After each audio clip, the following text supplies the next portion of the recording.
Welcome to a new lesson. In this lesson, we will be interpreting graphs of linear functions. Let's take a look at an example. This graph shows the fuel consumption of a scooter with a full tank of gas at the beginning of the journey. In part A, write the coordinates of the points where the graph intersects the axis, determine the vertical and horizontal intercepts, and describe what the points of the intersection represent. In part B, what is the domain and range of this function? Let's take a look at the graph. So the graph shows us that as we move from distance 0 to distance 200, our volume of the gas tank decreases from 8 liters to 0 liters. So let's answer our questions first. Write the coordinates of the points where the graph intersects the axis. So those points are 0 and 8 and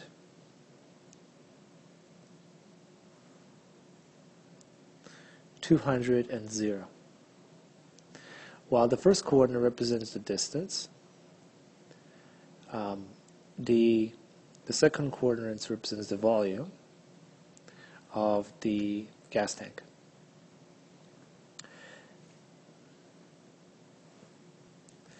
The next part is the vertical and the horizontal intercept. So the vertical intercept occurs right here at 8 liters. So the value for the vertical intercept is 8. The horizontal intercept occurs right here at 200 kilometers. At 100 kilometers. They have a specific meaning and they represent something. The 8 liters represent a full gas tank. Full gas tank. While the 200 kilometers represent distance covered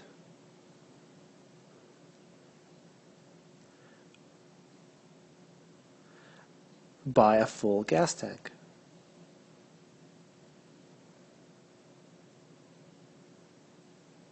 Gas tank. The last part is we need to determine what are the domain and range of this function. We're going to be using special set notations, a little parentheses for domain and range. Now our domain is the values of the horizontal values. So we start up with 0 and we finish at 200. So 0 and 200. And we'll use x, but we could also use distance d instead. For our range, we start off at 8 liters and then we end up at 0 liters. So that means our range, or our y value, is between 0 and 8 liters. We could also use volume or the letter V to represent our range. Let's take a look at the next example. Sketch graph of the linear function f of x is equal to negative 2x plus 7. Before we do this, however, let's recognize this formula. Y is equal to mx plus b. The b represents the y-intercept.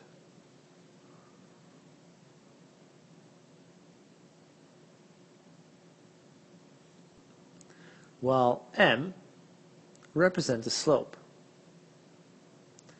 And another way to describe the slope is rise over run. Since we know that the slope is negative 2, it's the same thing as having negative 2 over 1. This means the rise is 2 units down, and the run is 1 unit across. So where do we start by graphing this? We start at the y-intercept. The y-intercept is 7.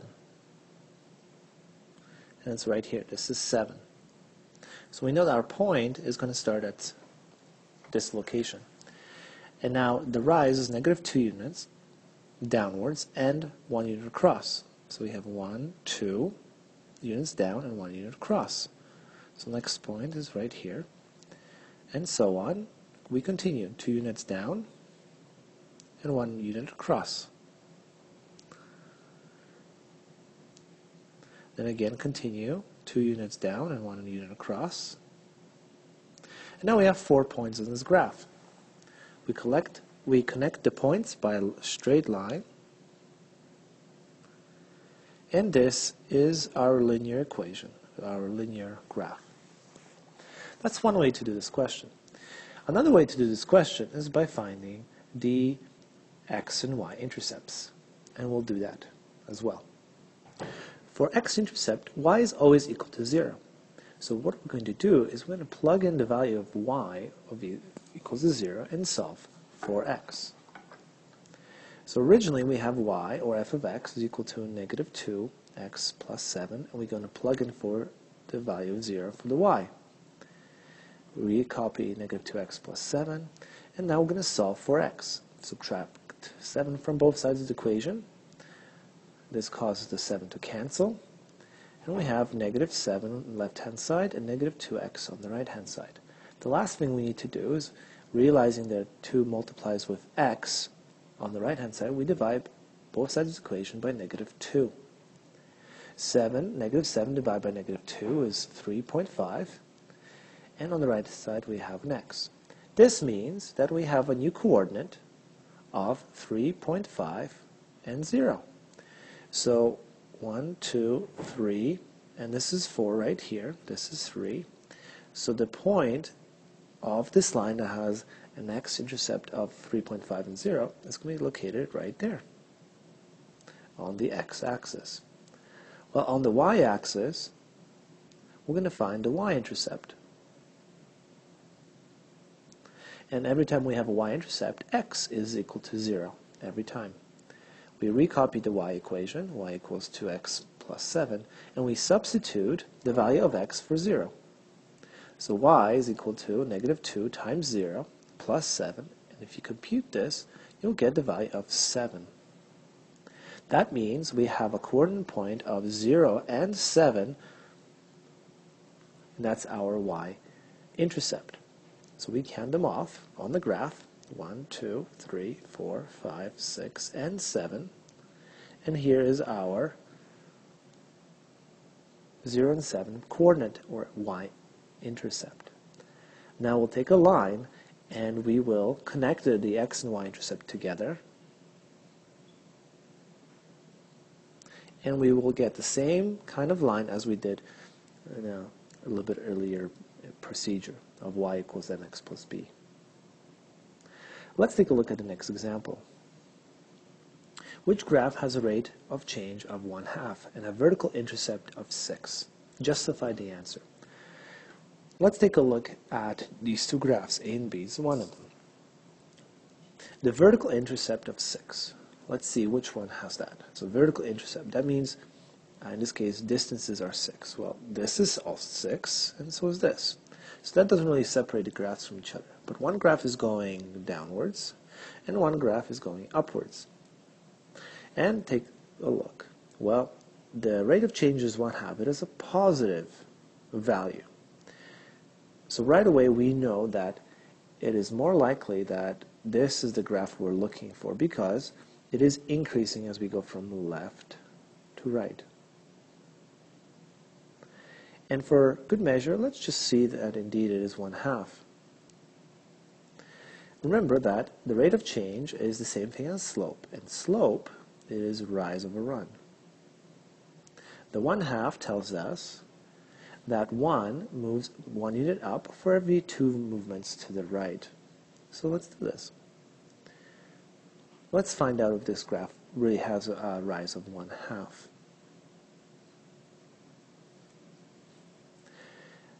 So let's see what this graph's slope is. We see that we move not 1 but 2 units, because from 6 to 8 is 2 units up, and 4 units across. This means that this slope equals 2/4, which is also 1/2. This means that indeed B is the line with a rate of change of 1/2 and a vertical intercept of 6. And our last example. This graph shows the cost of publishing a school yearbook for College Louis Riel in Winnipeg. The budget for publishing costs is $4,200. What is the maximum number of books that can be printed?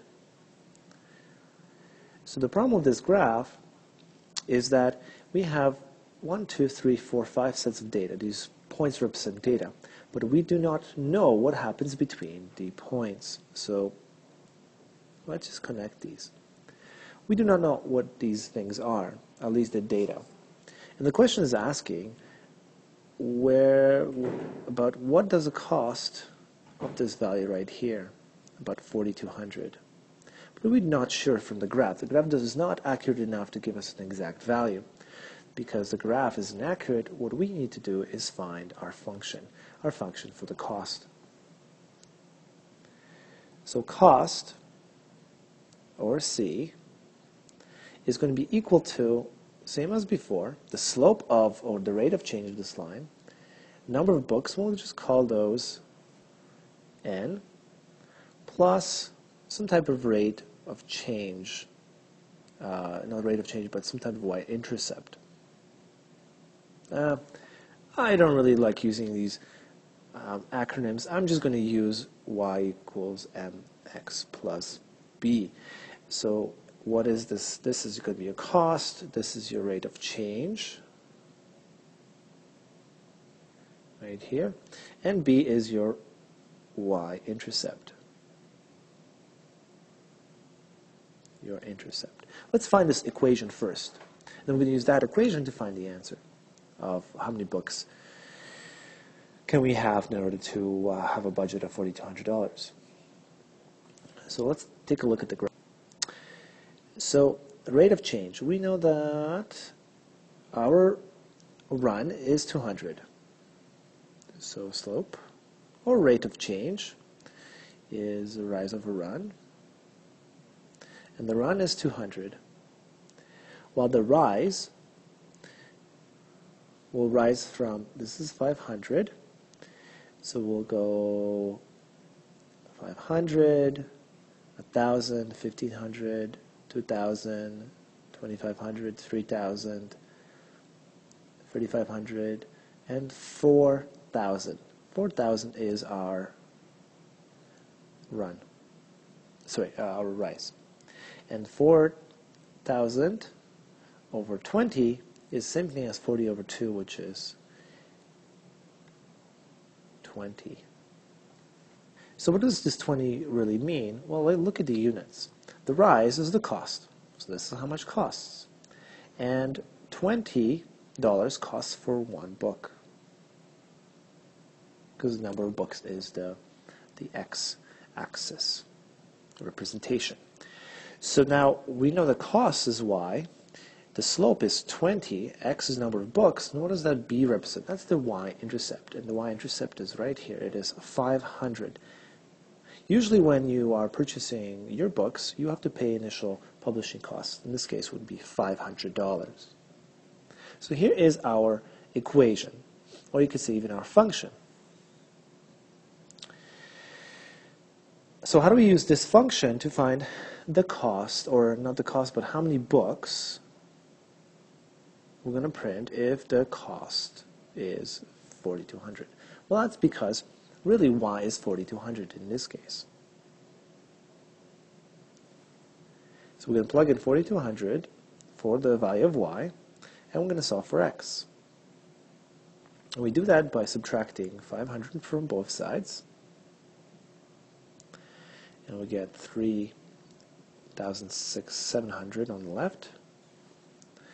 That is equivalent to 20x, and of course, recall that 20 times x is 20 times x, or 20x. So we divide both sides by 20. And therefore x, the maximum number of books, yearbooks, is 185 books. If you look at the graph, where's 185 books? It's approximately right here. And on this line, it represents a little bit more than $4,000 in costs. So the graph roughly shows that your answer of 185 books is close on the graph. But the graph is not very good at finding precise values, like this algebra expression. And this concludes the lesson.